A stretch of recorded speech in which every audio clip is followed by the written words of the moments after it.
दोस्तों 14 जनवरी 2025 प्रयागराज के महाकुंभ मेले में एक लड़की जो कि 12 साल पहले 2013 के कुंभ मेला में अपने माता पिता से बिछड़ी थी और 2025 के महाकुंभ मेले में अपने माता पिता से मिल जाती है। यह कोई चमत्कार से कम नहीं था।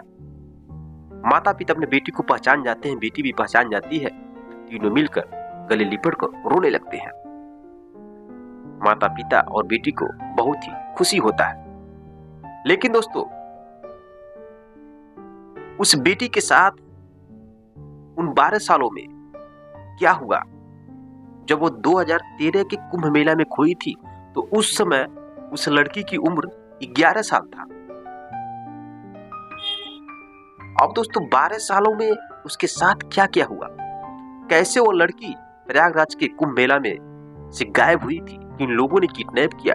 उसके साथ क्या क्या खिलवाड़ किया? उसके साथ कैसी दरिंदगी की? किस किस जगह उसको भेजा गया? कैसे कैसे कोठे पर कैसे कैसे लोगों से उसको सामना करना पड़ा और कैसे वह उस चंगुल से बचकर निकली? जब पूरी कहानी आप सुनेंगे तो आपका कलेजा फट जाएगा। चलिए दोस्तों जानते हैं इस कहानी के बारे में विस्तार से। नमस्कार दोस्तों, मैं हूं संतोष। आप सभी का स्वागत करता हूं अपने इस YouTube चैनल में। साथियों, आज की जो सच्ची घटना मैं आपको सुनाने जा रहा हूं, इस सच्ची घटना गुजरात की है। 2013 की घटना है। 2013 में प्रयागराज में कुंभ मेला लगा हुआ था। लाखों करोड़ों की संख्या में लोग आते थे उस मेले में। उसी समय गुजरात का एक फैमिली होता है जिसमें माता पिता और 2 बच्चे।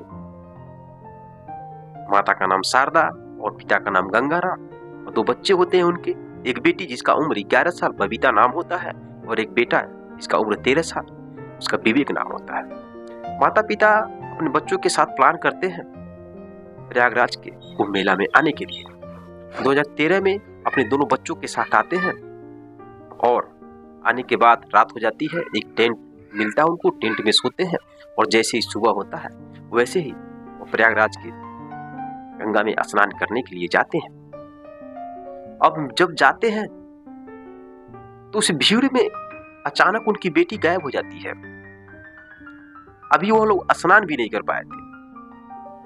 अब वो माता पिता और उसका जो भाई है लगते हैं लोग अपनी बेटी को खोजते। अब खोजते खोजते शाम हो जाता है लेकिन उनकी बेटी नहीं मिलती है, क्योंकि दोस्तों उस बेटी को कुछ लोगों ने किडनैप किया था। जब नहीं मिलती है तो वह पुलिस वालों के पास जाते हैं। पुलिस वाले उन्हें बताते हैं कि जाइए जहां अनाउंस किया जा रहा है वहां पे अपनी बच्ची का नाम बताइए, अनाउंस कराइए और आपकी बच्ची शायद मिल सके। वे अनाउंस कराते हैं लेकिन फिर भी बच्ची नहीं मिलती है। अब दोस्तों ऐसे करते हुए उनको 3 दिन बीत जाते हैं, बच्ची नहीं मिलती है। फिर वह प्रयागराज के ही पुलिस स्टेशन में जाकर अपनी बेटी की गुमशुदा का रिपोर्ट लिखाते हैं। पुलिस भी बेटी को खोजती है लेकिन नहीं मिल पाती है बेटी। ऐसे करते हुए दोस्तों वो लोग 10 दिनों तक प्रयागराज के वो मेला में वहीं पर रहते हैं। लेकिन जब हार मान जाते हैं कि बेटी नहीं मिलेगी, हार मानने के बाद दोस्तों 12 दिनों के बाद माता पिता अपने एक बेटे विवेक के साथ चले आते हैं गुजरात दोस्तों आ जाते हैं।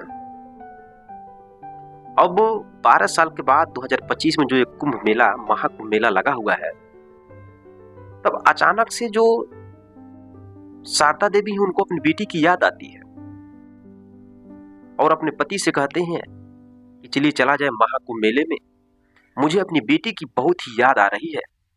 मैं अपनी बेटी की यादों को तरोताजा करना चाहती हूँ। लेकिन उनके जो पति हैं गंगाराम मना कर देते हैं, कहते हैं मैं कसम खाया हूं मैं नहीं जाऊंगा। 2013 के कुंभ मेला मेरी बेटी खोई हुई है, मैं अब इस आस्था में विश्वास नहीं करता हूं। लेकिन तो शारदा देवी बहुत रिक्वेस्ट करती है। वो कहती है कि मैं जाऊंगी, मुझे मेरी बेटी बहुत ही याद आ रही है। अगर आप नहीं जाएंगे तो मैं अकेले जाऊंगी और मैं भी जाकर उधर ही बिछड़ जाऊंगी आपसे, जैसे मेरी बेटी खोई थी। बहुत रिक्वेस्ट करती है। फिर गंगाराम मान जाते हैं और उस समय जो है कि उनका जो बेटा जो विवेक है वो 25 साल का हो गया था।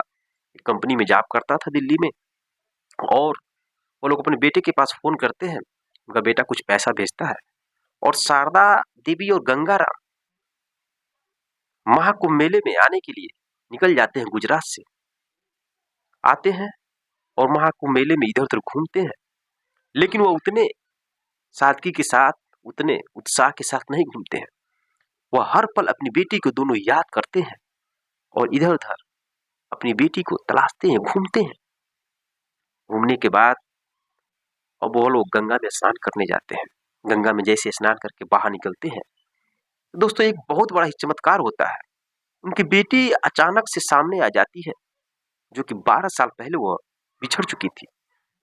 जैसे बेटी आती है, बेटी अपने माँ-बाप को पहचान जाती है, माँ-बाप भी अपनी बेटी को पहचान जाते हैं और तीनों लोग गले लिपट कर रोने लगते हैं। उसके बाद उसके पिता की नज़र बबीता के बगल में खड़े एक लड़के पर नज़र पड़ती है और उसके पिता पूछते हैं कि बेटी यह लड़का कौन है?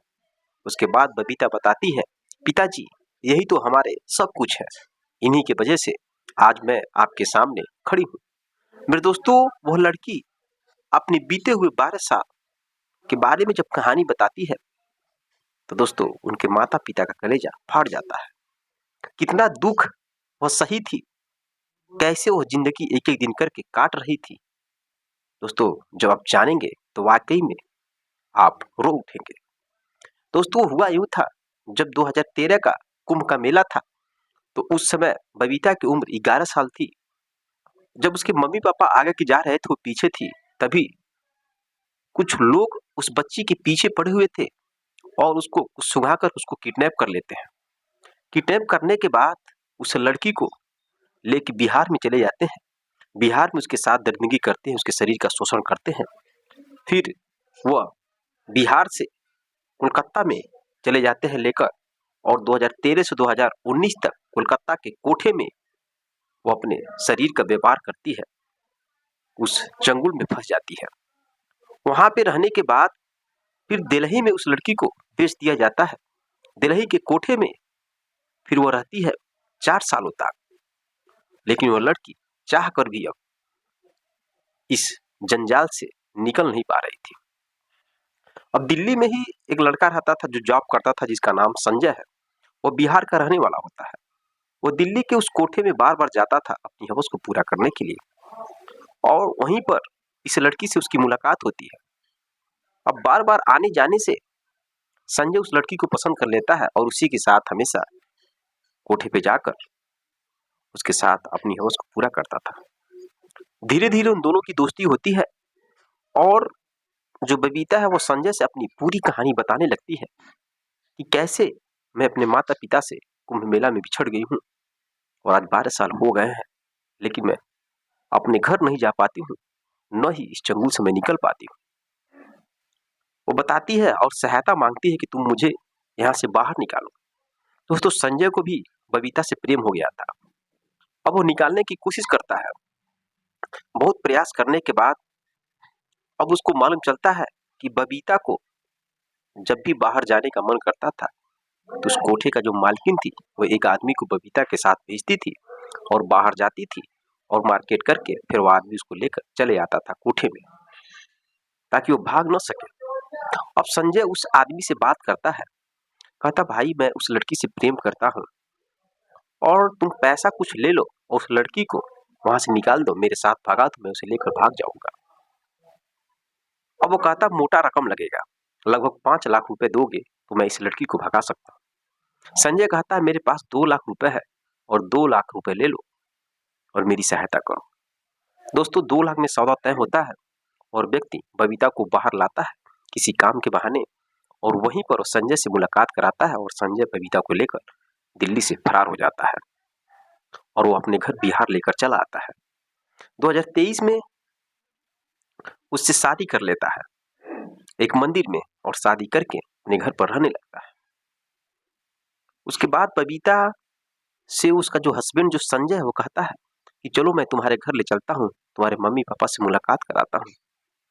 लेकिन बबीता कहती है मुलाकात करने से क्या फायदा, मैं ऐसी जिंदगी जी चुकी हूँ कि मुझे शर्म आता है अपने माता पिता से मिलने पर, और लोग मेरे बारे में जब पूछेंगे मैं कहानी बताऊंगी कितना उन लोगों को तकलीफ होगा।